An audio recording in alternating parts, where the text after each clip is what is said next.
네, 저희 2022년 그 중자연 제 149차 아침 세미나를 좀 시작하도록 하겠습니다.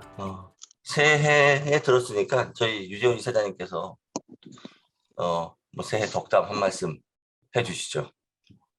예, 뭐 항상 제가 한 말씀 하는 이 특권을 누리는데 언제든지 양보할 용의가 있습니다. 우리 저 세미나 참석하신 모든 분들 저 새해 복 많이 받으시고요. 올해 큰 성취를 이루시기 바라겠습니다. 특히 우리 소위 중국에 관한 관심이 사그라지지 않고 있는 이 시점이기 때문에 우리 중재원 회원님들의 그 중국 내공이 우리 사회가 필요로 하고 있는 것이 분명하다고 생각합니다. 개인의 성취도 이루시고 또 이 한국 사회의 그 중국에 대한 이해 또는 우리가 항상 얘기하는 집단지성이 발휘될 수 있게 여러분들이 더 파이팅 해주시면 고맙겠습니다. 이상입니다. 첫 번째 미니노트 2022년 1분기 중국 시장 전망에 대해서 우리 김경환 부회장님께서 발표를 해주시겠습니다. 네, 안녕하십니까. 하나금융 리서치에서 중국 투자 전략 담당하는 김경환입니다. 저희 중견 식구들 다 새해 복 많이 받으시고 인사 늦었습니다. 일단 오늘은 뒤에 좋은 내용이 있기 때문에 역시 간단하게 1월 달에 저희 자료를 바탕으로 해서 최근에 중국 자본시장 동향 또 매크로나 상황들 좀 말씀드리도록 하겠습니다. 저 이번 달 자료 제목이 이제 간극 좁히기인데요. 시장에서 이제 국내 시장 투자자들 제가 기관들 많이 만나다 보니까 이제 국내에서 좀 기대하는 것 중에 하나가 미국은 계속 이제 긴축 모드로 들어가게 되는데 이미 작년에 조금 타이트한 정책을 썼던 중국 정부가 12월부터 이제 금리 인하를 시작을 하고 대부분 통화 정책이나 재정 정책이 이제 좀 특히 통화 정책 쪽에서 다른 행보를 보이게 되는데 그거에 대한 기대치와 시장이 지금 보는 간극이 좀 있는 부분들. 그러니까 아직까지 규제 산업들하고 비규제 산업들의 주가가 차이가 있고 중국 경기는 지난 4분기에도 거의 사실상 뭐 3%대 성장률이었다고 저도 보고 있는데 가파르게 좀 떨어지는 상황이기 때문에 부양 정책하고 시차가 좀 있는 상태입니다. 그래서 이제 그런 간극들 뭐 이런 것들에 대해서 1월부터 조금 매워지는 중국 모멘텀이 국내에 좀 부각될 수 있지 않나라고 말씀을 좀 드리고 있고요. 그 자료에 저희 보시면은 왼쪽 그림에 저희가 중국 성장률의 프락시로 보는 것 중에 하나가 전기 사용량입니다. 근데 이제 전기 사용량이 11월, 12월 기준으로 해서 거의 1%대 이하를 기록을 하면서 전체적으로 중국의 그 가동률이나 서비스업 경기 또 여러 가지 소비 경기 이런 것들이 떨어지는 중이고요. 그에 반해서 중국의 통화정책 프락시라고 볼 수 있는 사회융자총액이라는 유동성 데이터는 반등은 시작을 했습니다만 아직은 속도가 좀 미진한 상태입니다. 그래서 이 간극 차가 결국 시장이 최근에 1월 달에 계속 좀 흔들리는 요인이라고 중국 내에서 보고 있고요. 또 작년에 이제 아시겠지만 서비스업 중심으로 해서 굉장히 어려웠었고 부동산이나 플랫폼 규제라든지 이런 것들이 강하다 보니까 시가총액에서 관련 해당 서비스업 비중이 70%인 홍콩 증시가 상당히 흔들리는 모습이었고 반대로 이제 그 본토 증시 상해 심천의 경우는 상대적으로 제조업 비중이 68%, 그래서 육성 산업들의 비중이 좀 높거나 신재생 에너지 쪽 시클리컬 산업들이 많았던 경우는 상대적으로 본토가 좀 안정적인 모습을 보여서 홍콩 증시가 과연 이제 반등하느냐 여부가 앞으로 이 양자 간의 괴리가 좀 축소되는 신호일 수도 있기 때문에 저희가 계속 주목해야 된다 말씀드리고 있고요. 그리고 최근에 이제 생산자 물가는 많이 올랐는데 소비자 물가는 부진한 모습. 생산자 물가는 신재생 관련된 그런 공급 정책이나 인플레이션 압력 또 중국의 수출 호조 이런 것들도 반영을 하고 반대로 CPI가 부진한 거는 장기 금리 하락으로 반영되듯 내수 침체 우려라든지 방역 충격들을 좀 보여줍니다. 그래서 보시는 중국의 상품 가격은 최근에 다시 좀 오르고 있고 또 중국의 장기 금리가 빠지면서 채권 가격 지수는 또 올라가는 이런 국면이기 때문에 시장에서 현재 1월 달에는 중국의 조금 스태그플레이션 우려처럼 느끼고 있는 그런 상황이기도 합니다. 일단은 저희가 1월 달부터 이런 간극들이 좀 좁아질 걸로 보는 이유 중에 제일 큰 변화는 12월 10일에 있었던 경제공작 회의에서 올해 정책 기조 자체를 상당히 안정이라는 키워드로 정리를 했다고 볼 수 있을 것 같고요. 그래서 현재 수요 약화, 공급 충격, 심리 부진 이런 것들에 대한 3대 압력이 처해 있고 올해 정책 최우선 순위를 경제 안정 쪽에 좀 방점을 찍어라. 그리고 이식기 지도부가 가을에 출범을 하기 때문에 그거에 맞춰진 좀 정치적인 요구가 많아졌다는 게 규제나 감독 이런 걸 중심으로 했던 작년 대비해서 기조가 좀 달라지는 부분이기 때문에 투자자들을 좀 이런 부분 때문에 좀 믿고 설득을 좀 하고 있는 그런 상황입니다.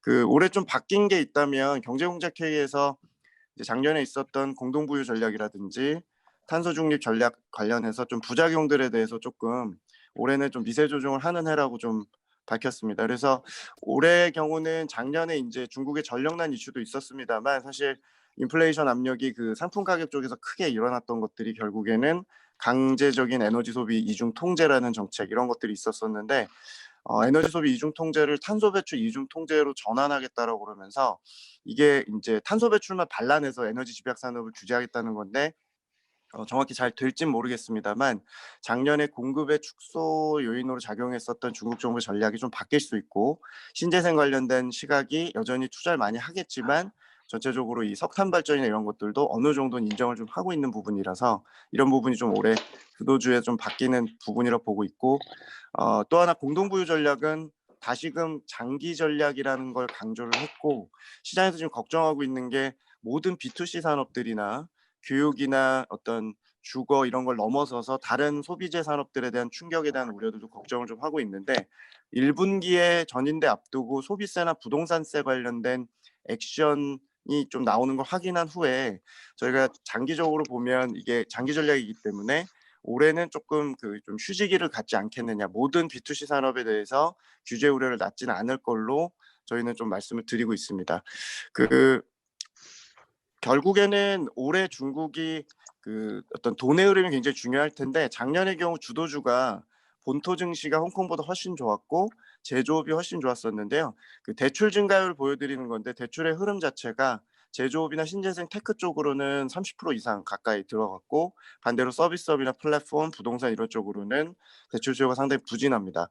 그래서 앞서 말씀드린 대로 과거에 같은 모텔을 가지고 있는 본토 증시와 홍콩 증시가 사실은 거의 다른 나라처럼 EPS 추정치가 움직인 걸 보실 수가 있습니다. 위로 올라간 건 본토 증시고 밑으로 내려간 건 홍콩 증시의 EPS 추이입니다. 결국에는 이 간극이 벌어진 이유가 지난 4년 동안 초반 2년 동안의 뭐 무역 전쟁이나 대외 노출도가 좀 많은 홍콩 증시가 더 안 좋았다고 치더라도 팬데믹 2년 동안 더 벌어진 이유는 여기 중국 정부의 정책 방향성에 따라서 시가총액에 대한 부분들이 차이가 컸다라 보여집니다.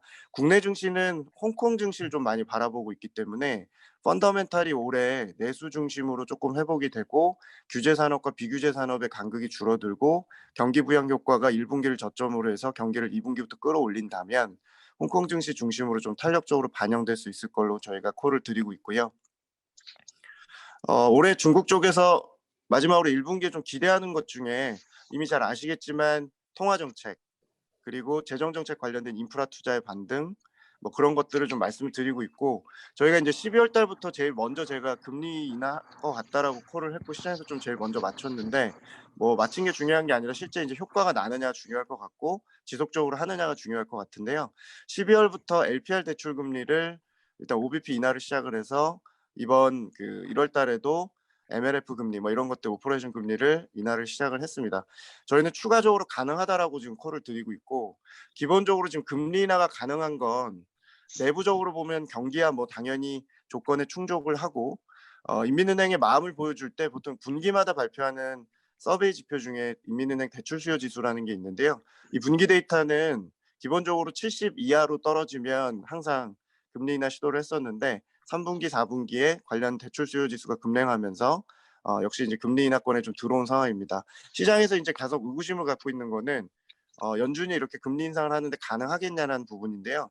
사실 실질 금리 차, 그러니까 미중 간의 실질 금리 차하고 어떤 이런 것들이 굉장히 중요하다고 저희가 보고 있는데 과거에 미중 간의 통화 정책이 따로 갈 때 상황 대비해서 미중 금리 차는 여전히 과거 대비해서 절대 레벨을 확보가 좀 돼 있고 전체적으로 위안화가 최근에 거의 안전 통화에 가깝다고 볼 정도로 상당히 안정적인 흐름을 보이고 있기 때문에 상반기까지는 추가적으로 현 상태에서 20에 30bp까지 추가적으로 더 가능하다라는 게 저희 생각이고 작년에 워낙 유동성이나 대출 통화량 증가율을 1년 내 최저 수준까지 끌어내린 상황이기 때문에 확장형 정책이 가능하다. 그래서 국내 시장이나 중국 증시는 유동성 확장 기조 속에서 일단 하단을 좀 지지해주는 요인이 될 것이다라고 콜드리고 있습니다.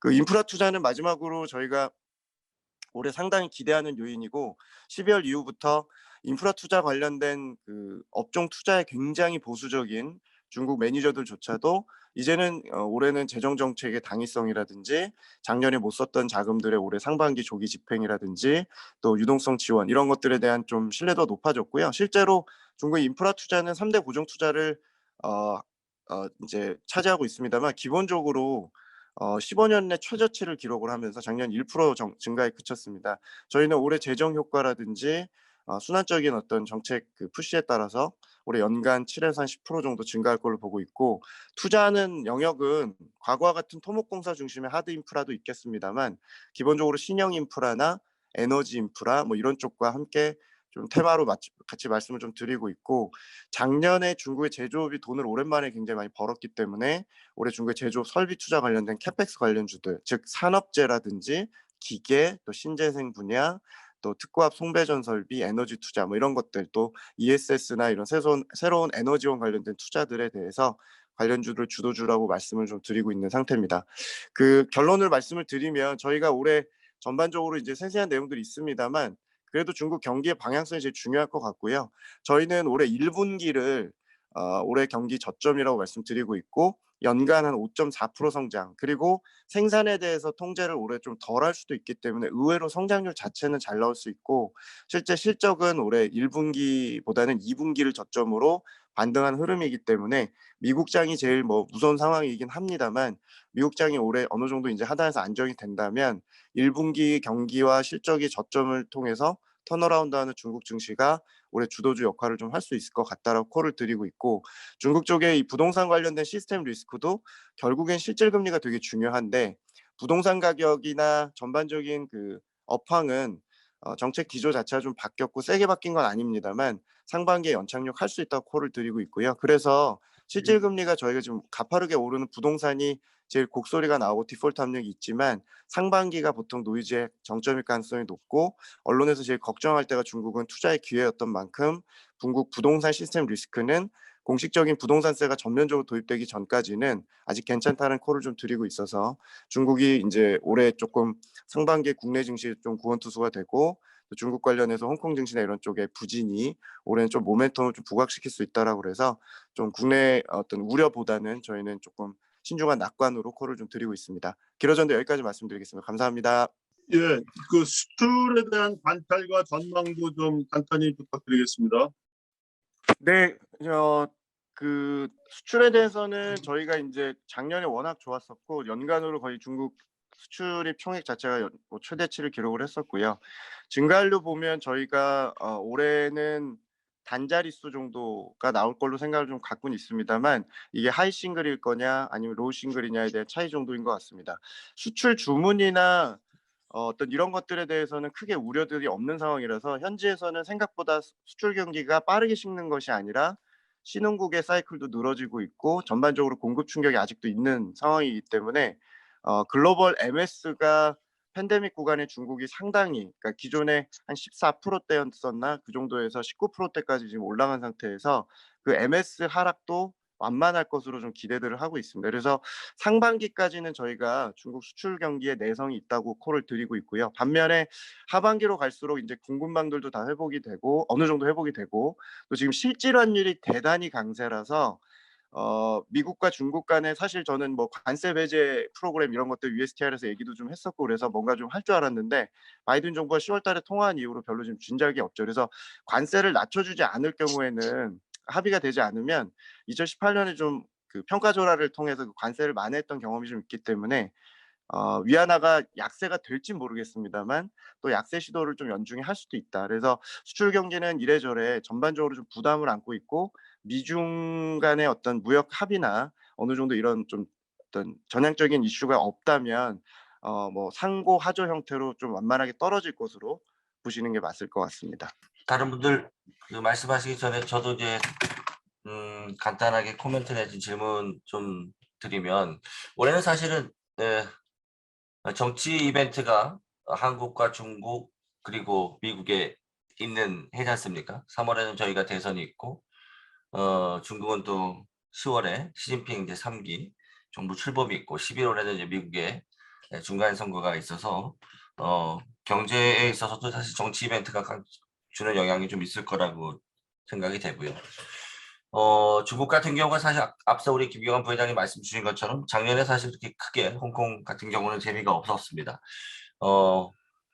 아주 상반적인 내용인데 지금 미국 증시가 크게 움직이고 그리고 우리나라 증시에도 큰 영향을 미치고 있는 것은 미국의 연준이 지금 테이퍼링 그리고 발빠라진 그 금리 인상과 자산 축소에 대한 기술주에 대한 밸류에이션 부담 등인데 의외로 지금 반면에 오히려 중국은 코로나 위기를 일찍 극복하고 나서 작년에 선제적으로 그 여타 국가에 비해서 오히려 좀 긴축 기조를 통해서 시장을 좀 눌렀었고 앞서 말씀 주신 것처럼 지난 4분기부터 조금씩 다시 이 완화적 통화 정책을 쓰고 있어서 정책적인 기조에 있어서는 미국과 중국이 좀 상반되는 움직임을 보이고 있는데 그래서 사실 글로벌 자산 배분을 하는 전략가들이 올해는 사실 그 중국에 대한 비중을 일정 부분 늘려가야 된다고 생각을 하고 있습니다. 김경환 부회장님이나 또 하나금융투자 쪽에서는 중국에 대한 투자 비중 확대에 대해서도 긍정적으로 보시는 것 같은데 전체적으로 좀 어느 정도의 비중을 좀 확대가는 게 필요할지 그리고 아까 상반기 정도를 중국 시장을 좋게 보셨는데 그러면 하반기 이후에는 또 어떻게 보고 계신지 좀 잠깐 코멘트 하실 수 있으시면 의견 주시면 좋겠습니다. 네, 자산 배분 관점에서 저희가 이제 신흥국의 경우는 기본적으로 이제 중국과 거의 비중국으로 나눠야 될 정도의 상황으로 지금 굉장히 천차만별 상황인 것 같습니다. 그래서 저희가 신흥국 전반적으로 자산 배분 관점에서는 중국 포지션을 여전히 올해 최우선순위로 놓자라고 말씀 좀 드리고 있고 사실 작년에 본토로도 외국인이 많이 들어갔었습니다만 본토 자체를 좋게 본 것도 있습니다만 홍콩이나 ADR 비중 축소를 하면서 그쪽으로 넘어가는 수요도 꽤 있었다고 보여집니다. 그래서 과거에 이제 MSCI 차이나 중심으로 투자했던 포지션은 계속 줄이는 기회로 올해 상반기에 반등을 맞자. 즉 홍콩이나 이런 ADR의 경우는 장기 전략이 아니라 기본적으로 이제 줄이는 반등을 좀 올해 기대를 좀 하자. 그래서 줄여서 계속 본토 중심 CSI 300이든 과창판이든 전체적으로 포지션을 좀 본토 중심으로 좀 집약하자는 의견을 계속 드리고 있고 신흥국 내에서 우선순위는 중국 그리고 인도, 베트남 그리고 주로 이제 자원국이나 이런 기타 지역의 경우는 조금 부정적 의견을 좀 드리고 있어서 뭐 자산 배분 비중 자체가 이제 하우스마다 다르겠습니다만 중국 포지션 자체를 작년에 예를 들어 뭐 5% 이하로 가져갔다라고 100에서 이제 5% 이하로 가져갔다고 친다면 포지션 자체는 20%대까지도 좀 올려야 된다. 적정하게 G2 자체는 가져가되 중국 자체가 좀 너무 작년에 많이 줄어들었다는 생각을 좀 갖고 있기 때문에 과거와 다르게 홍콩보다는 이제 본토 중심으로 해서 100을 채우더라도 중국에 대한 포지션이 과거에 뭐 홍콩은 70% 가까이 막 가져갔었다면 홍콩보다는 본토 위주로 좀 말씀드리고 있고요. 저희가 올해 중국 경기 실적 흐름이 상저하고 패턴이 맞고 3분기 경기 저점이고 실적은 4분기 죄송합니다. 3분기가 경기 고점, 4분기가 실적 고점 보고 있기 때문에 기본적으로 하반기 나쁘게 보지 않습니다만 이제 스타일 자체가 상반기는 중국은 좀 순환매가 있을 것 같습니다. 많이 빠진 소비주라든지 가치주나 성장주가 고르게 바벨 전략으로 말씀드리고 있고 하반기에 다시 또 신재생이나 테크 같은 성장주가 또 중국은 갈 것 같습니다. 그래서 좀 스타일이 다르고 시장 자체는 그래도 우상향이라고 말씀을 좀 드리고 있습니다. 오늘 본 주제죠. 그 미중 전략 경쟁과 한국의 선택이라는 주제로 아주대 정치외교학과 교수이시면서 미중 정책연구소 소장이신 우리 김은규 교수님 좀 모시고 발제 듣도록 하겠습니다. 교수님. 네, 감사합니다. 앞서 이제 우리 그 최영진 본부장께서 이제 제 이력을 잠깐 소개해 주셨는데 아직도 뭐 이 문재인 정부에서 몇 가지 직함을 받고는 있습니다만 오늘 제가 발표 드리는 것은 정부의 견해와는 전혀 관계가 없다는 것을 일단은 먼저 말씀드립니다. 제가 오늘 발표할 내용 요지는 크게 6가지입니다. 첫 번째로는 차기 5년 한국 외교안보의 가장 큰 도전은 중국에서, 그러니까 한중 관계에서 올 개연성이 가장 크다는 생각이고요. 미국과는 이제 포괄적인 동맹으로 가겠다는 것이 어제 윤석열 후보의 발표였고, 아마도 이재명 후보가 된다 할지라도 이것은 피할 수 없을 겁니다. 그런데 이제 이 과정에서 중국과의 적대 관계로 돌입하는 것은 피해라라는 것이 저의 주문이고요. 그 다음에 불확실성이 워낙 커지기 때문에 플랜 B를 이제 준비해라. 즉 기존의 각 후보들이 준비한 정책대로 되지 않을 가능성이 훨씬 더 크기 때문에 그게 안 됐을 때 그러면 어떻게 될 건가라는 것에 대해서 고민을 좀 해라라는 것이 제 생각입니다. 두 번째로는 미중 간 전략 경쟁의 향배는 결국 누가 국제 질서에 공공재를 제공할 수 있는가 역량에 의해서 결정될 텐데, 제가 보기에는 당분간은 미국이나 중국 모두 그럴 수 있는 역량이 되지는 못할 거다. 따라서 세계 혼란은 계속될 거고 불안정성은 대단히 커진다. 정치적인 그러니까 외교 안보적인 불안정성. 그다음에 현재 세계는 미국이 지금 추진하고 있는 양대 진영론 대 중국의 천하삼분론, 그리고 이제는 러시아까지 낀 세계 4대 영향권론이 경쟁하고 있는 상황입니다. 여기서 과연 어떻게 국제적인 연대가 어떤 식으로 전개될지는 여전히 불확실하고요. 따라서 국제정치 질서에 있어서의 불확실성은 여전히 크다라는 것입니다. 네 번째로는 이제 이런 상황 속에서 한국은 이제 우리의 정체성에 입각한 외교안보 전략을 이제 수립할 필요가 있다라는 생각입니다. 과거에는 미국을 추종하는 혹은 일본의 대외 정책을 따라가는 그런 외교 안보 정책을 했는데, 이제는 그 미국조차도 변수가 되고 있습니다. 다섯 번째로는 북한은 미중 전략 경쟁이라는 상황 속에서 결코 핵 포기를 못합니다. 그리고 더 공세적이 될 가능성이 크다고 생각합니다. 따라서 북한과는 대양적 공존 전략에 기반해서 장기적인 태세로 대화와 압박을 병행하는 정책을 가져갈 수밖에 없고, 특히 차기 정부는 아마 북한과의 관계에서 어떤 일정한 성과를 내기가 참 어려울 겁니다. 그래서 그런 목표를 추구하지 말아라 라는 것이 저의 제안이고요. 마지막으로 한국의 국내 여론은 미국과 중국에 대해서 세계 일반의 인식과는 괴리가 대단히 큽니다. 중국에 대해서 부정적인 인식은 세계 최고고요. 미국에 대해서는 지나치게 낙관적입니다. 여기에 대해서 이제 객관적이고 냉정한 평가가 필요하다라는 것이 제 생각입니다. 이거를 이제 충분히 이해하셨으면 사실 제 강의는 이걸로 끝내도 됩니다. 저기 요지를 다 설명을 했기 때문에.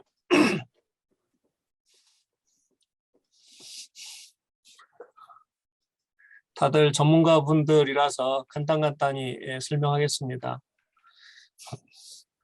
여러분도 아시다시피 미국 트럼프 행정부가 들어선 이후에 미중 관계는 이제 그간 40여 년 동안 지속됐던 전략적 협력 관계를 벗어나서 전략적 경쟁 관계로 패러다임이 진행되고 있고요.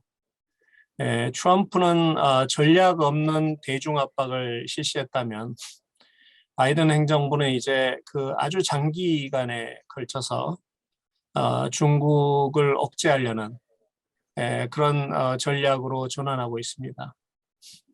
그런데 문제는 미국 국내 정치가 간단치가 않아서 거의 내전 상황이라고 할 정도로 어려워서 바이든 행정부의 주요 과제는 사실은 대외 정책에 있는 것이 아니고 내적인 어떤 역량 강화에 집중하고 있고요. 따라서 우리가 기대하는 북한에 대한 어떤 그 정책이라든가 혹은 심지어는 중국에 대한 정책조차도 후순위로 밀려 있는 그런 상황입니다. 따라서 바이든 행정부의 모든 정책이 중국에 대해서 촉각을 다 곤두세우면서 아주 적절하게 대응하는 것이 아니고 사실은 현상 유지 정책에 거의 가깝다라고 할 수 있습니다. 그리고 중국과는 직접적인 충돌을 원하지 않는다는 메시지를 분명하게 전하고 있고요. 오히려 이제 제4차 산업혁명의 핵심이라고 할 수 있는 산업, 기술, 반도체 분야에서 중국의 발전을 최대한 억제하는 그런 정책으로 초점을 맞추고 있습니다. 이런 상황 속에서 미국의 대일 정책은 사실은 이제는 거의 일본의 협력이 없으면 미국은 중국을 상대할 수 없을 정도로 일본의 협력이 중요해졌습니다. 따라서 일본의 입김이 그만큼 중요해졌고요. 이는 한일 관계에 있어서 그렇게 긍정적인 상황은 아닙니다. 일본은 이제 한국을 배제하겠다는 입장입니다. 그리고 일본에게 있어서 한국의 전략적 가치는 대단히 약화된 상황입니다. 따라서 차기에 윤석열 정부가 들어선다 할지라도 한일 관계 개선은 쉬워 보이지가 않습니다. 그것은 일본 국내 사정 때문이기도 합니다. 두 번째로 바이든 행정부는 이제는 한미 동맹을 대북한 동맹에서 끝나는 게 아니고 중국을 겨냥한 동맹으로 전환하기를 원합니다. 따라서 앞으로 이와 관련해서 상당히 많은 압박들이 우리에게 들어올 겁니다. 아까도 말씀드렸던 대로 바이든 행정부의 대북 정책은 더 이상 정책의 우선순위에 있지 않습니다. 사실은 북한이 사고만 치지 않는다면 그냥 내버려 두는 게 가장 바이든 정부로서는 좋고요. 북한과 관계를 통해서 미국의 중간 선거나 혹은 대선에서 어떤 긍정적인 효과를 가져올 거라고 생각지 않기 때문에 바이든 정부는 북한 문제를 터치하고 싶어 하지 않을 겁니다. 그리고 미중 간에 있어서도 과거에는 북한은 미중 협력의 몇 안 되는 주요 이슈였습니다. 그런데 이제는 모든 것이 미중 전략적 경쟁이라는 그 더 상위의 프레임에 귀속되는 그런 상황이기 때문에 이런 상황에서는 어느 누구도 북한의 비핵화를 위해서 정책과 에너지를 투자하지 않을 겁니다. 따라서 우리는 북한이 핵을 보유한 상황에서 아주 오랫동안 같이 살아가야 되는 그런 리스크를 안게 되었습니다. 이미 말씀드린 대로 북핵 문제는 브레이크스루가 이제는 없습니다. 그나마 긍정적인 건 아까 최영진 본부장께서 말씀하신 대로 올해 중국의 그 많은 국내 주요한 일정들이 있고 따라서 중국은 북한이 지나치게 상황을 악화시키는 방향으로 가는 것은 억제하려고 할 겁니다.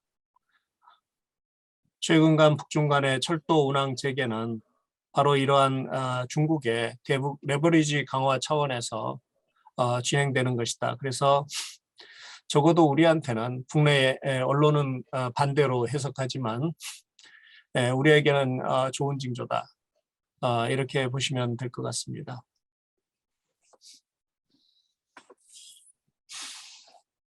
향후 미중 관계는 4가지 시나리오가 가능한데요. 현재는 전략 경쟁 속에서 제한된 협력이 진행되고 있습니다. 완전히 그 신냉전의 관계로 가는 것은 부담스럽다는 게 바이든 정부의 명확한 메시지고요. 그런데 문제는 이번 중간 선거나 아니면 2024년에 있을 대선에서 공화당이 이길 가능성이 크다는 겁니다. 공화당의 중국에 대한 적대감은 상당히 강하죠. 그래서 민주당보다 셉니다. 따라서 상당히 중국과 트럼프 때처럼 그런 노이즈가 많이 발생하겠지만 문제는 실제로 중국을 견제할 수 있는 그 레버리지가 점점 미국이 약화되고 있다는 겁니다. 그리고 미국 국내 정치 차원에서 공화당은 거의 회귀주의에 가깝습니다. 그렇게 따지면 여기에서 미중 간의 공진 혹은 혼돈의 시나리오에 가깝게 되는데, 이 말은 다시 말하면 그 미국과 중국 어느 누구도 세계를 지배하거나 주도할 수는 없지만 미국이 동아시아에 있어서 혹은 세계적으로 투사하는 역량에 있어서 약화될 가능성이 크다는 겁니다. 이것은 대단히 이제 우리에게는 그 차라리 혼돈스러운 외교안보 질서를 우리에게 안겨줄 것이고, 한국으로서는 어떻게든지 스스로 생존해야 하는 그런 환경에 더더욱 강하게 노출될 가능성이 크다라는 것이 제 전망입니다. 그런데 이 상황에서 한중 관계 시나리오를 보자면 현재로서는 중국과 충돌, 예속, 그 다음에 혼돈, 공존의 시나리오가 다 가능한 상황인데, 문제는 여기 표에서도 보다시피 한국이 중국 편향을 했을 때 우리는 예속을 당하거나 그러면서도 공존의 이익은 대단히 불확실합니다. 왜 그러냐면 중국이 한국에 대한 어떤 그 공존을 위한 정책 우선순위를 갖거나 어떤 대안을 아직까지는 제시하지 못하고 있기 때문입니다. 그리고 미국과는 대단히 충돌할 가능성이 크고 동맹의 이익을 상실할 가능성이 크죠. 그리고 정치, 외교, 안보, 과학기술, 가치 영역에 있어서도 중국 편향을 했을 때 현재로서는 우리에게는 부담이 훨씬 큽니다. 따라서 중국 편향으로 가는 혹은 소위 말하는 친중 프레임은 작동하지 않을 겁니다. 저기 보수가 됐던 진보 정권이 됐던 다 같이 이건 어려운 상황이다라고 이렇게 말씀드릴 수 있습니다. 그 최근에 여론조사를 이렇게 보면 미국의 퓨 리서치 센터라고 아주 갤럽과 함께 대단히 중요한 그 리서치 센터입니다. 보시면 아주 흥미로운 일이 여기에 있는데, 앞으로 향후 세계 경제를 그 주도할 국가를 누구로 보느냐라고 이렇게 질문을 했을 때 한국이 세계에서 가장 높습니다. 미국에 대한 신뢰가, 미국 경제에 대한 신뢰가. 우리 국민들은 77%가 미국이라고 답을 했습니다. 그런데 재밌는 것은 세계에서 두 번째로 높은 나라가 일본인데 53%밖에 안 됩니다. 그리고 미국 스스로도 자기들이 주도할 거라고 생각하는 비율은 52%입니다. 유럽의 모든 나라들은 중국이 결국은 주도할 거라고 보고 있다는 거죠. 그 다음에 이제 그 미국을 좋아하느냐 혹은 중국을 좋아하느냐라고 이렇게 어느 국가를 더 선호하느냐라고 이렇게 질문을 했을 때 또다시 아주 흥미롭게도 미국 사람들보다도 한국 사람들이 미국을 더 좋아합니다. 세계에서 유일하죠. 재밌죠? 그 다음이 미국이고, 다음이 이탈리아와 일본이 그 다음을 차지합니다. 싱가포르 사람들은 중국보다 미국을 훨씬 더 선호합니다. 이것도 특이한 경우죠. 그럼에도 불구하고 싱가포르 외교는 미중 사이에서 대단히 균형을 추구하는 아주 조심스러운, 어떻게 보면 섬세한 외교를 추구하고 있습니다. 그런데 한국은 세계에서 거의 예외적인 국가입니다. 지나치게 미국에 대한 선호도가 높고 지나치게 중국에 대한 적대 감정이 높습니다. 그 결과로 한중 간의 갈등 가능성은 차기 5년 동안에 대단히 커졌습니다. 사실은. 국내 대선 요인은 뭐 말할 필요도 없고요. 특히 윤석열 후보 진영이 아마 집권을 하게 된다면 중국과는 상당한 마찰이 예상됩니다. 사실상. 왜냐하면 미중 관계를 그러니까 한미 동맹을 중심으로 해서 국제 관계를 재편하겠다는 생각이 워낙 강하기 때문에 제가 상당히 자제를 하시라고 여러 가지 좀 더 톤을 다운시키라고 계속 주문을 놓고는 있지만 쉽지는 않아 보입니다. 두 번째는 미국 요인입니다.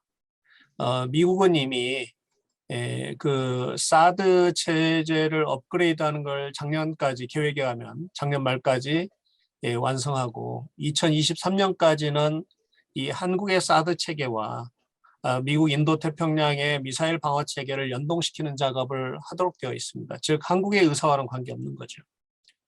이거는 중국이 그렇게 이제 한국에 대해서 경고하고 한중 간의 합의로까지 이제 주장하는 Three No's, 사드를 추가로 배치하고 그 사드 체계를 이제 그 업그레이드 시켜서 미국의 방어망에 포함시키고 한미일이 군사적으로 협력하는 그것을 우리가 차기에는 우리의 의지와는 관계없이 지킬 수 없습니다. 그런 상황에서 이제 한미 동맹을 강화하는 그 조치들을 취하게 됐을 때 중국의 반발은 사실 명확관화합니다. 현재 여러분들도 잘 아시다시피 지난번 요소수 문제에서도 우리가 잘 보았지만 중국의 우리의 수입의 80% 이상을 의존하는 항목이 1,800개가 넘습니다. 중국은 이것을 최대한 활용해서 우리를 압박하려고 할 거고요. 그 다음에 한국의 그 방공 식별구역은 중국이 무시할 거고 수시로 드나들 겁니다. 그리고 특히 서해를 중국의 내해화하려는 시도를 노골적으로 강화할 겁니다.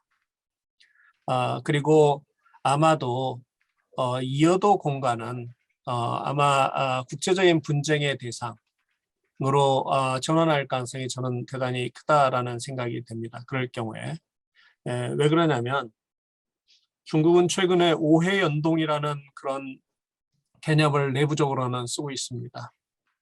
즉, 그 남중국해와 그 다음에 대만 해협, 그 다음에 동중국해, 그 다음에 한국의 서해 해역과 그 다음에 이제 그 저쪽에 한국의 동해, 즉 일본해 이쪽이 다 전략적으로 연결되어 있다는 겁니다. 따라서 그 공간을 중국이 점점 영향력을 확대하면서 타국에 일방적으로 그것을 운용하는 것을 막겠다는 게 중국의 생각인데 바로 이어도가 섬은 아니지만 그 공간을 잘 보시면 거기를 장악하는 국가가 서해, 그 다음에 대한해협, 그 다음에 한국의 동해, 즉 또 일본해 여기를 완전히 통제할 수 있는 역량을 갖게 됩니다. 따라서 여기는 대단히 화약고입니다. 사실은. 중국은 매년 1년에 한 번씩 적어도 자신들의 군함을 보내서 여기가 우리의 그 수역임을 의도적으로 표시하고 있습니다. 한 해도 거르지 않고 하고 있습니다. 그리고 대만 문제 등으로 아마 미중 간의 군사적 충돌에 연루될 개연성도 훨씬 커집니다. 지금 우크라이나 사태가 상당히 그래서 우리한테 주목되는데 만약 우크라이나 사태로 인해서 미국의 그 리더십이 확실하게 약화됐다는 증조를 보이고 러시아가 군사적으로 우크라이나를 점령하거나 혹은 전국을 장악하게 될 때 중국은 상당한 충동을 받게 될 겁니다. 왜 그러냐면 우리 언론에는 잘 안 나왔지만 미국의 최근에 그 군사적 시뮬레이션에 의하면 미중 간의 그러니까 전면적인 핵전쟁을 제외한 국지적인 전쟁을 했을 때 미국은 중국의 승리를 거두지 못했습니다. 대만은 뺏기고요. 서태평양 지역에서 미국은 절대적인 열세로 지금 돌아서 있습니다. 이미 돌아서 있습니다. 그런 상황 속에서 미국이 과연 전력을 다해서 대만을 방어하기 위해서 이걸 투사할 것인가. 어찌됐든 그 과정은 결코 그 간단하지 않을 겁니다. 상당한 충돌이 예상되고요. 한미동맹은 그 구조를 읽어보면 북한 방어를 위해서 한미동맹이 있는 것이 아니고 사실은 미국과 한국의 양국의 그 안보 위협, 그다음에 주변 정세에 따라서 공동으로 군사적으로 대응하도록 되어 있습니다. 즉 한미동맹의 원칙에 의하면 대만에서 만약 미국이 군사적으로 개입하게 되면 한국도 개입해야만 합니다. 그것이 이제 한미동맹의 그 원칙에 나와 있는 것이고, 그래서 그런 의미에서 보면 상당히 그 우리로서는 고통스러운 과정이 될 겁니다. 차기 5년이.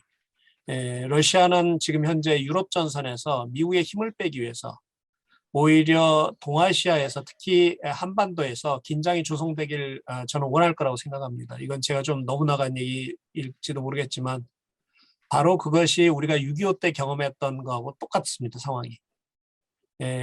러시아, 그러니까 당시 소련이 유럽에서 영향권을 확대하면서 미국과 충돌하게 되면서 미국의 힘을 빼기 위해서 그리고 중국을 미국과 대립적인 관계로 묶어두기 위해서, 그리고 중국의 역량을 소모하기 위해서 한반도에서의 전쟁을 지지하게 됩니다. 스탈린이.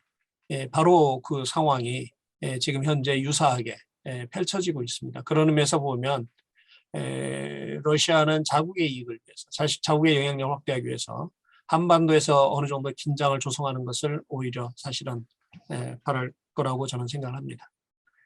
세계는 지금 크게 세 개의 세계관이 지금 국제정치 질서라는 측면에서 충돌하고 있습니다. 미국은 이제 민주주의 세력 대 권위주의 세력의 대결로 이걸 몰아가려고 하고 있죠. 그런데 이게 쉽지는 않습니다. 왜 그러냐면 국제정치의 역사를 보면 가치에 입각해서 어떤 연대를 형성한 게 거의 없습니다. 사실은. 결국은 이익입니다. 그런데 미국이 그 가치를 넘어서서 자신과 같이 동맹을 하는 국가에게 줄 수 있는 이익이라는 것이 지금 대단히 어떤 의미에서는 가장 약화된 상황이죠. 20세기 20 이후에. 그런 상황 속에서 이 연대를 계속 어떻게 유지할 수 있을까? 이거는 어마어마한 그 외교력과 리더십을 필요로 하는데 미국의 지금 리더십은 여러분도 아다시피 바이든이 거의 발휘하기 못하고 있고, 그 다음에 아마 트럼프 2.0이 그 다음 집권할 텐데 내가 하겠습니까? 네, 그게 이제 우리의 우려입니다. 두 번째, 중국은 천하삼분론적인 관점에서 접근하고 있다고 봅니다. 미국 중심으로는 한 60여 개의 미국의 동맹과 우호국이 있고요, 세계적으로. 중국은 중국과 제일 무역가로 있는 나라가 거의 120여 개국입니다. 그리고 서유럽은 거기서 대단히 지금 마치 중간지대와 같은 역할을 하고 있습니다. 그래서 중국이 과거에 미소 간의 패권이 한참 치열한 1960년대 중국은 중간지대론을 제시하면서 바로 이 서유럽을 포섭하려고 했었습니다. 그거와 같은 유사한 상황이 지금 벌어지고 있다는 거죠. 유럽은 지금 주요 강대국들은 서로 생각이 다릅니다. 분열되어 있습니다. 공동의 행동을 하기가 쉽지는 않습니다. 그렇지만 이제 그들의 향배가 어떻게 가느냐, 이게 상당히 앞으로 미국이 얼마만큼 힘을 유지할 수 있는지에 있어서 대단히 중요해집니다. 어찌됐든 중국은 세계를 세 가지의 세계로 지금 나눠서 보고 있는 것 같습니다. 제가 보기에는 세계 질서는 미국과 서방이 만든 질서입니다. 이게 현재 주요 다미넌트한 질서죠. 중국은 그걸 인정하고 있습니다. 그 미국에 대항해서 바로 이 세계 질서를 바로 중국이 대체하겠다, 그런 소리는 하지 않습니다. 대신 국제 질서는 유엔을 중심으로 한 질서입니다. 중국은 그것을 지지하고 그에 기반해서 세계를 바꾸어 나가겠다는 생각을 분명히 하고 있는 것 같습니다. 세 번째는 글로벌 질서입니다. 이거는 이제 글로벌 차원에서 새로이 이제 필요한 그 규범이라든가 제도 이걸 만들어가는 이제 과정인 거지요. 그 팬데믹이라든가 그다음에 최근에 그 환경이라든가 에너지 그다음에 뭐 우주 사이버 이거는 아직까지 질서가 만들어 있지 않습니다. 이 싸움은 대단히 치열할 겁니다. 그렇지만 이 분야는 결국은 미국과 중국이 협력하지 않으면 완전히 서로 분리해야 되는 그런 상황에 있기 때문에 대단히 치열한 각축장입니다. 그래서 중국은 세계의 큰 질서를 이 세 가지로 나누고 접근하고 있다라고 보여집니다.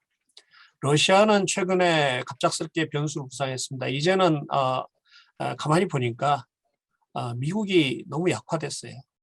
그러니까 러시아가 노골적으로 이제는 자신의 영향권을 회복하겠다라고 나오고 있는 겁니다. 그래서 러시아는 세계를 4대 영향권으로 다시 구성하려고 지금 시도하고 있고 제가 보기에는 어느 정도 성공할 것 같습니다. 문제는 러시아와 그다음에 중국, 이란, 북한으로 연결되는 이 축이 결코 만만치 않다는 겁니다. 사실은. 어떻게 보면 훨씬 더 그 세를 지금 얻어가는 형국입니다. 따라서 이거는 우리에게는 대단히 큰 도전으로 다가오고 여러분의 사업에 있어서도 아마 그 대단히 중요한 그 외교안보 리스크가 될 겁니다. 이들이 어떻게 얼마만큼 긴밀하게 연결하느냐, 어떤 계기를 통해서 이 대우가 이제 확실하게 굳어지느냐. 이거는 마치 세계 제1차 대전 직전에 소위 말해서 그 주축국과 동맹국들이 이합 집산을 하면서 그 만들어가는 그 과정처럼 현재 그렇게 짜여지고 있습니다. 한국의 대응 전략을 보자면 세 가지 질문에 대한 공감대가 필요하다고 봅니다. 우리는 지금 너무 세계를 보는 시각이 당파적입니다. 현 국제정세에 대한 객관적이고 냉정한 인식이 필요하고요.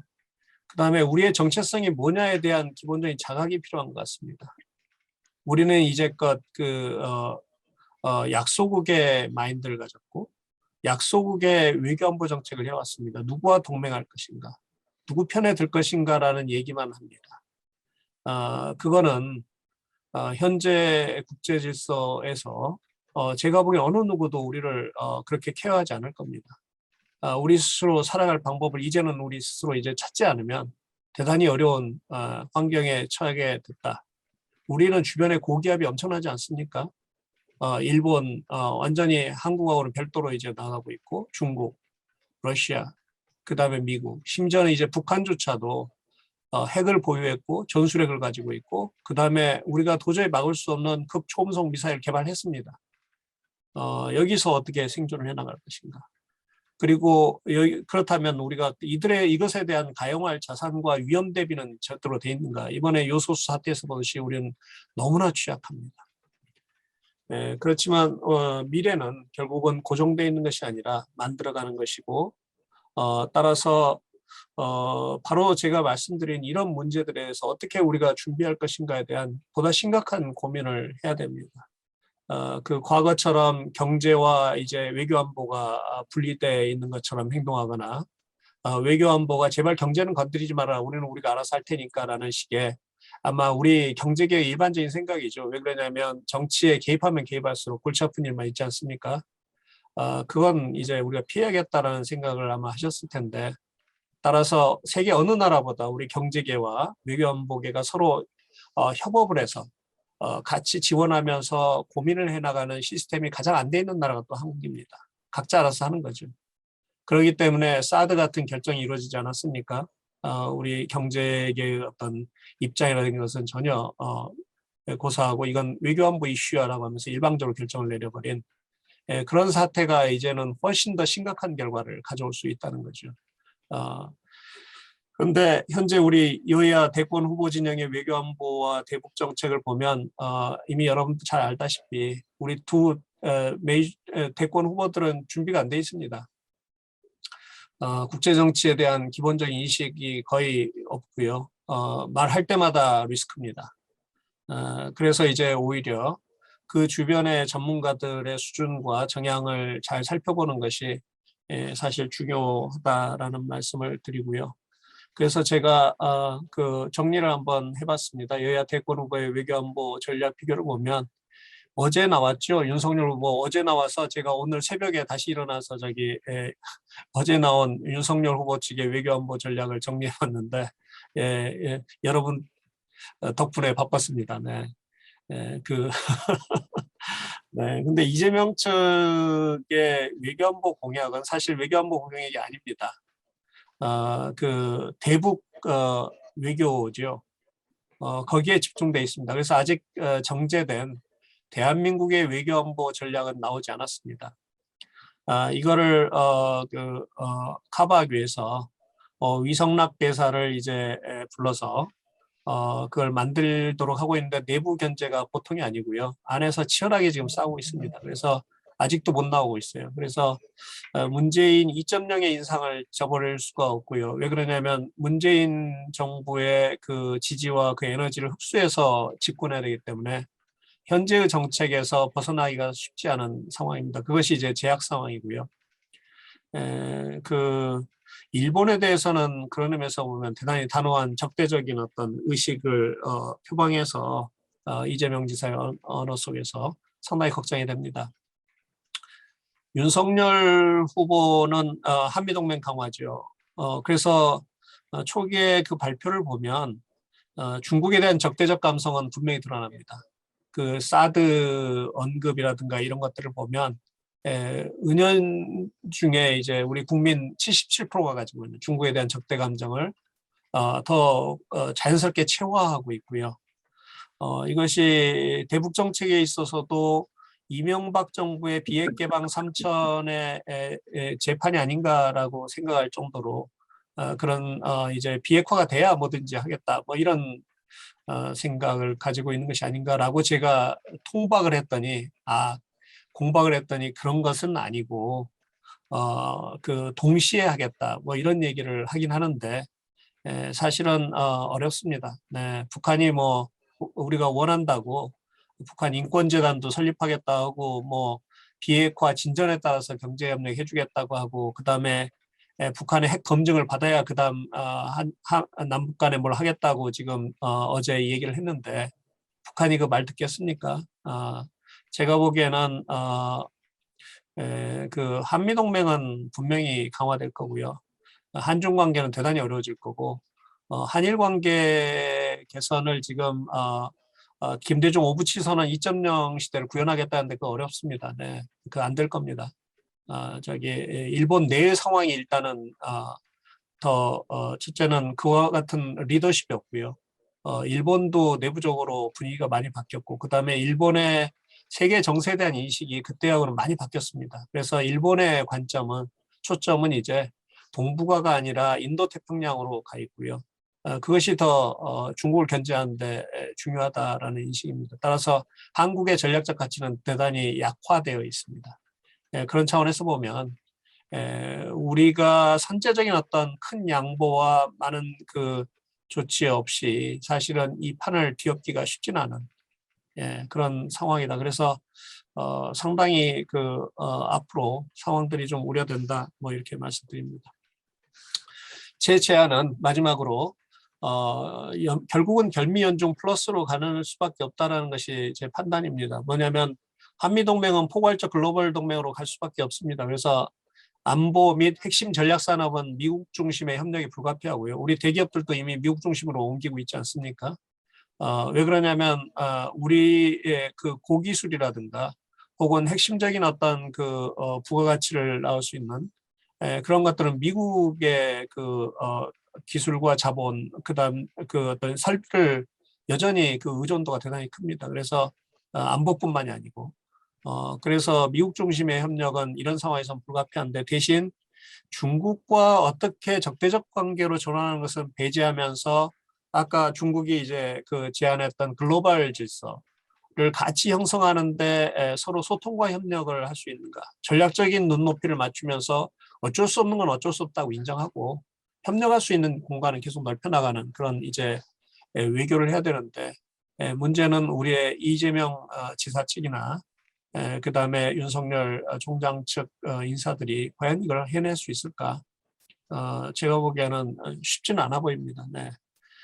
그리고 새로운 국제 질서를 만드는데 우리가 이제는 적극적으로 나서겠다. 어떻게 보면 한국의 교회 이처럼 기회를 가져온 적도 사실 없습니다. 단군 이래로 대한민국이 세계 질서를 형성하는데 참여할 수 있는 대단히 중요한 역할을 할 수 있는 공간이 열린 건 제가 보기엔 처음이라고 생각합니다. 앞으로도 없을 수도 전무후무한 기회가 우리한테는 또 와 있다라는 생각도 합니다. 미국과 중국이 전략 경쟁하는데 가장 필수적인 어떤 반도체 역량이라든가 그런 능력을 그리고 제조업 능력을 한국이 현재 가지고 있습니다. 세계가 한국을 주목하고 있습니다. 이거를 어떻게 잘 활용해서 세계 중견국가들과 연대해서 미중이 빠진 치킨 게임에서 벗어나서 우리가 새로운 세계 질서를 추진할 수 있는 외교적 그 비전과 동력을 확보할 수 있을까? 차기 정부에서. 이게 대단히 중요한 기회인데 상당히 어려운 과제를 우리가 안고 있습니다. 그리고 새로운 한일 관계는 새로운 관계를 저는 구축해야 된다고 봅니다. 이 상황 속에서 출액으로 갈 수밖에 없고요. 그래서 미래에 관련된 사안들은 국가적인 차원에서는 결국 협력해야 되고 과거 중심의 어떤 그 역사라든가 민족 문제라든가 그런 어떤 폐해는 또 그대로 이제 그 학계라든가 시민사회에서 계속 진행하게 하는 그런 투출액으로 과감하게 전환해서 미래에 대해서는 훨씬 더 협력을 강화하는 방식으로 가야 된다.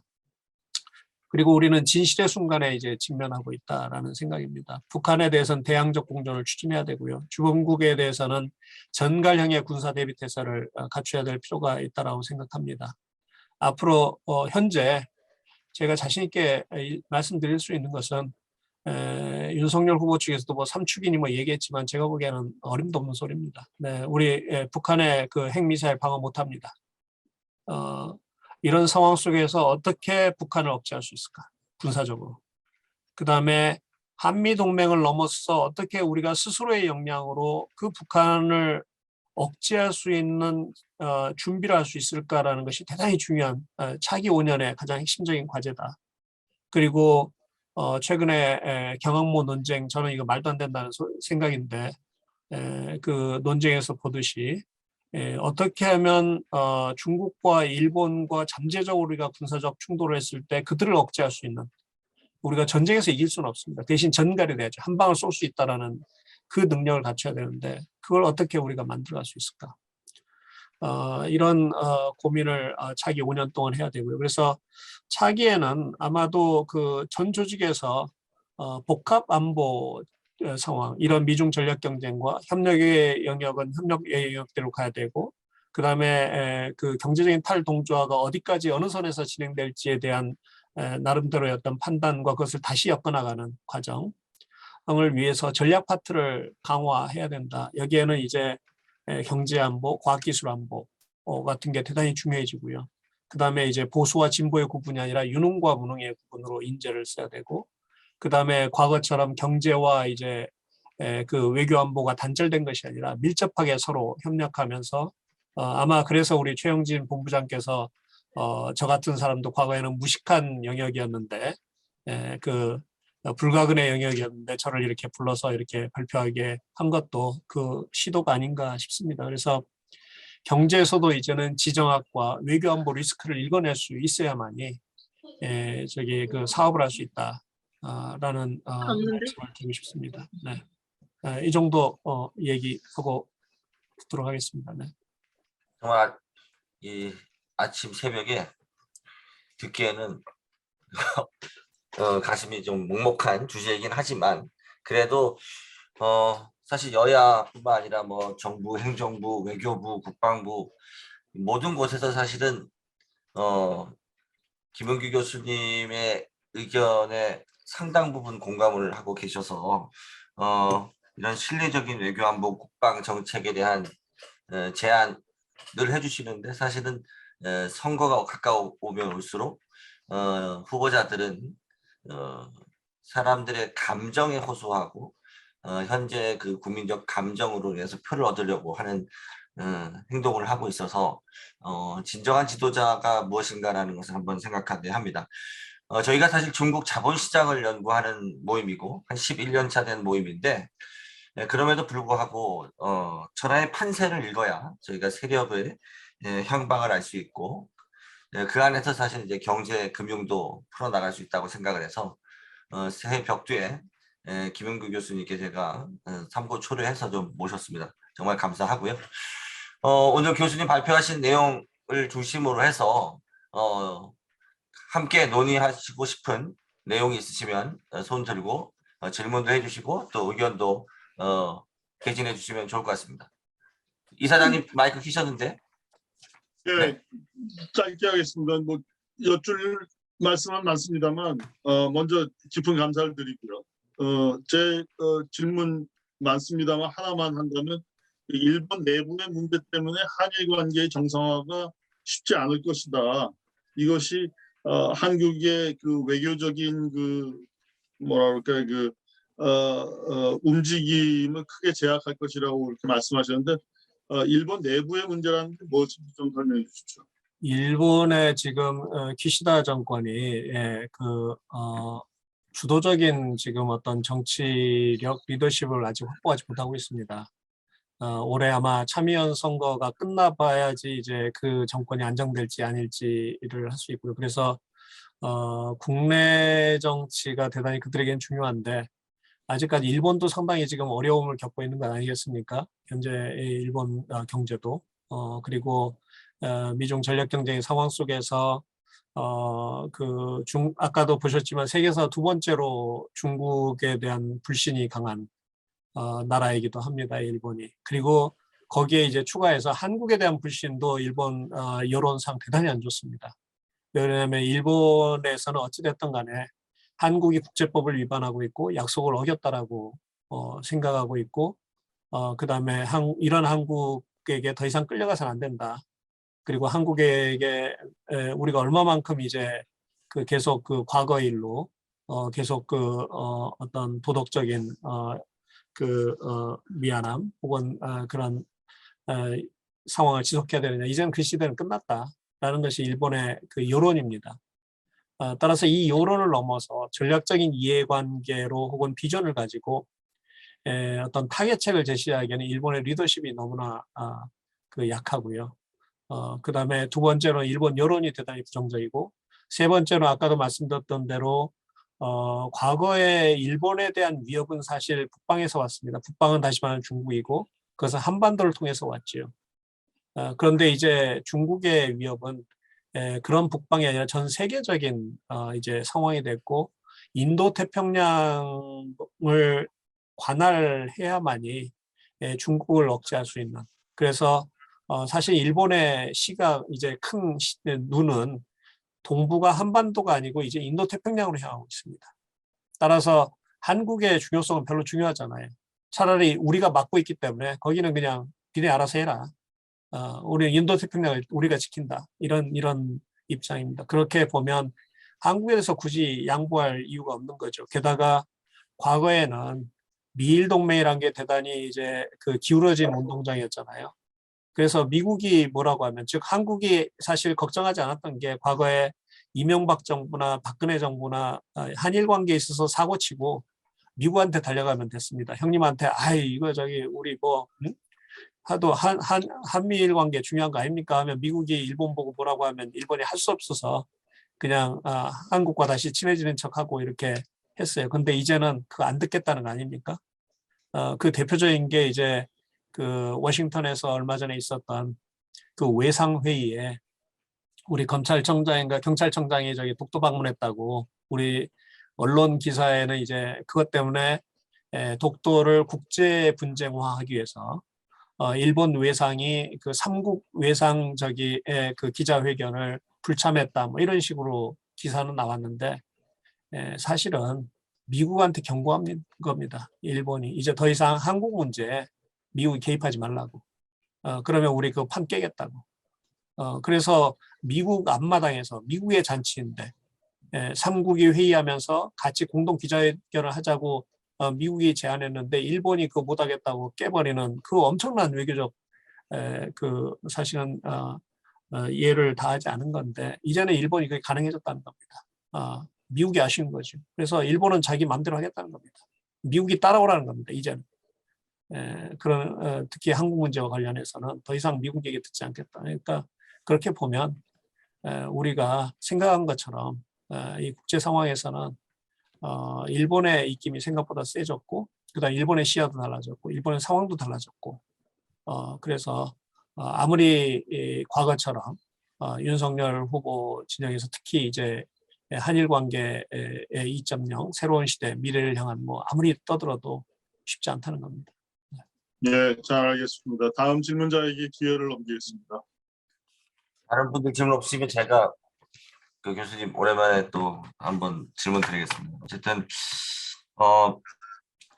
미국 주도의 양진영론이 사실은 점점 힘을 잃어간다는 것은 누구나 다 이해하시는 것 같고 중국이 꾀하는 이제 천하 삼분지계가 상당히 그 의미 있게 자리맺고 있는 것 같았는데 최근에 러시아의 그 우크라이나와의 어떤 갈등 국면에서 미국이 러시아 혹은 이제 유럽에 미치는 영향력이 상당히 지금 쇠락한 것 같다는 느낌을 받으면서 자본시장에서도 사실 지금 러시아의 우크라이나 침공 내지는 심지어 점령까지도 상수에 놓고 지금 되게 불안한 마음으로 보고 있는 게 사실입니다.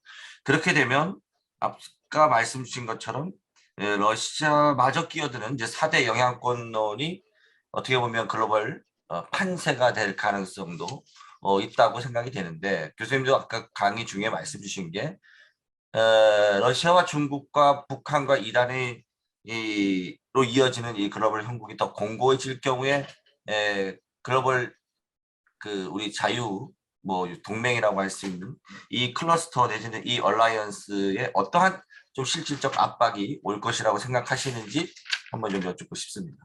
일단은 미국 내 그 추이가 상당히 중요한데요. 원래 그 공화당과 민주당의 그 러시아와 중국에 대한 적대감이 사실 다릅니다. 그 공화당은 상당히 중국에 대한 부정적인 이미지가 강하고 민주당은 러시아에 대한 그게 강합니다. 근데 어찌됐든 그 과거에 그런 형국이 벌어졌을 때 미국은 아주 획기적인 전략을 쓰게 되죠. 뭐냐면 중국을 끌어들여서 소련으로부터 중국을 이탈시킨 겁니다. 그래서 과거에는 상상할 수도 없는 그 미끼를 던진 거죠. 뭐냐면 대만을 떼어주잖아요. 그 대만을 유엔에서 축출시키는 데 동의하고 심지어는 하나의 중국 원칙을 미국이 인정해 주잖아요. 그 대가입니다. 그 정도로 어마어마한 대가를 미국이 치르면서 사실은 그 중국으로부터 소련으로부터 중국을 떼어냈죠. 과연 이번에 우크라이나 사태를 계기로 해서 미국 전략가들은 고민할 겁니다. 얼마만큼 대체 뭐를 띄워줘야지 러시아를 우리 편으로 돌릴 수 있을까? 그래서 지금 그 수싸움이 지금 치열하게 벌어지고 있는 겁니다. 그래서 독일의 최근에 그 해군 장관이 인도 가서 속내를 드러냈잖아요. 중국을 견제하기 위해서는 서유럽과 미국과 러시아가 손잡아야 된다. 그랬다가 아주 강력하게 내부적으로 반발이 일어나서 사실은 사임했는데 독일은 그 중국하고도 가깝고 경제적으로 그 다음에 러시아하고도 대단히 가깝습니다. 그리고 만약 러시아와 적대 관계로 돌입하면 가장 부담을 느낄 나라가 바로 독일입니다. 붙어있기 때문에 거의 폴란드를 사이에 놓고 과거에 전쟁도 계속했고 그래서 독일은 하고 싶어 하지 않습니다. 왜 그러냐면 독일은 준비가 안 됐거든요. 싸울 준비가. 그런 상황 속에서 독일은 일방적으로 미국의 얘기를 듣기도 어려운, 그래서 프랑스와도 생각이 다르고 또 영국하고도 생각이 다릅니다. 바로 이런 이제 유럽의 복잡한 속내들이 있고요. 문제는 지금 유럽의 가장 중요한 주적은 러시아입니다. 사실은 중국이 아니에요. 그런데 이제 미국이란 동맹이 중국을 주적으로 하고 있기 때문에 지금 거기에 어쩔 수 없이 동참을 하고는 있는데, 그래서 다 다른 거죠, 톤이. 겉으로 말하는 거하고 실질적인 행동하고 또 다른 거고. 그래서 생각보다도 그 외적으로 보는 것 밑에 그 전략적인 계산과 서로 지금 주고받는 것들이 대단히 치열해질 겁니다. 중국으로서도 사실은 이게 좋은 일만은 아니에요. 왜 그러냐면 자신들이 한번 배반을 했던 경험이 있잖아요. 러시아가 만약 저쪽으로 손을 잡고 소위 말하는 그 백인종들, 그 다음에 서구의 어떤 크리스찬 그 문화권이 같이 중국을 집중적으로 견제하게 될 때 그건 골치 아픈 상황이 되는 거죠. 이제 이런 모든 가능성을 놓고 지금 게임이 벌어지고 있는 겁니다. 그래서 어찌됐든 중국의 입장에서는 가장 좋은 시나리오가 그 러시아하고 단단하게 결합하고 그리고 유럽은 중립화시키고 그 다음에 중국이 지금 이미 그 중동 지역은 물론이고 아프리카, 그 다음에 남미 쪽에 영향력을 급속도로 확대하고 있지 않습니까? 이번 코로나 사태로 150여 개국의 방역을 지원해줬고, 아까도 말씀드렸던 대로 120여 개국과 이미 제1의 경제무역대국이고, 아마 그 지지하는 혹은 동원하시는 국가 수로 따지면 중국이 세계 제1일 겁니다. 현재 상황에서는. 냉정하게 우리가 그 상황을 놓고 보자면. 그 국면을 유지하면서 한반도에서는 한국을 점점 중립화하고 일본으로 하여금 지나치게 미국으로 쏠리지 않도록 자연스럽게 몰아가는, 그럼으로써 이제 중국이 사실은 세계 질서를 이제 움직일 수 있는 힘을 갖게 되는 거죠. 그 구도를 만들려고 할 거고, 미국은 어떻게든 그거를 저지해야 되는데 그 핵심은 아까도 말씀드린 대로 일본을 잡아야 되고요. 반드시 잡아야 됩니다. 왜냐하면 일본만큼 돈 대줄 나라가 없어요. 세계에서 미국을 위해서. 그 다음에 한국 중요하고요. 영국, 그 다음에 유럽 국가들. 이들이 있어야지 이제 미국이 버틸 수 있는데 여러분도 알다시피 쉽지는 않잖아요. 네, 미국이 지금 국내 정치로 정신이 없습니다. 네, 거의 내전 상태라고 할 정도로. 예, 그리고 민주당 내에서조차도 버니 샌더스 같은 이제 소위 말하는 그 진보주의자들은 미국이 뭐 하려고 대외 정책에 그렇게 투사를 하느냐. 국내부터 우리부터 이제 지키자. 뭐 이런 얘기를 하고 있기 때문에 오히려 미국의 다수는 지금과 같은 동맹체제, 지금과 같은 미국의 국제적인 투사를 원하지 않습니다. 그런 시대에 우리가 접어들었기 때문에 고민할 바가 많아지는 거죠. 그런데 우리의 국민의 대다수는 한미동맹이 영원할 것 같고, 한미동맹이 너무나 당연하고, 미국이 당연히 우리의 편이고, 중국은 가장 적대적이고, 이런 지금 시각을 가지고 쳐다보고 있기 때문에 상당한 그 어떤 그 실제와 우리의 인식, 여론에 괴리가 있는 거고, 문제는 그것을 이제 우리 정치권이 반영하고 있다는 거죠. 그래서 여러분이 이제 중국과 관련된 사업을 하고 있는데 생각보다는 상당히 여러분의 그 이해와 입장, 그다음 의견들이 제대로 반영되지 않은 채 정책이 결정될 가능성이 크기 때문에 사실은 분발해 주셔야 됩니다. 네, 그래서 저 같은 사람들도 좀 지원해 주시고 더 밖으로 얘기할 수 있게끔 논리적으로나 경제적인 어떤 논리도 저는 잘 모르지 않습니까? 사실 우리 외교안보 쪽이 좀 무식합니다. 네. 네, 과거에 그렇지 않습니까? 저게 외교안보는 생존의 문제고 경제는 먹고 사는 문제니까 생존의 문제가 우선이다 하고 그냥 결정해버리거든요. 근데 지금은 그런 시대가 아니지 않습니까? 네. 우리가 북한 핵무기로 망할 가능성보다 경제가 파산해서 망할 가능성이 훨씬 크지 않습니까? 네, 그게 현실입니다. 네.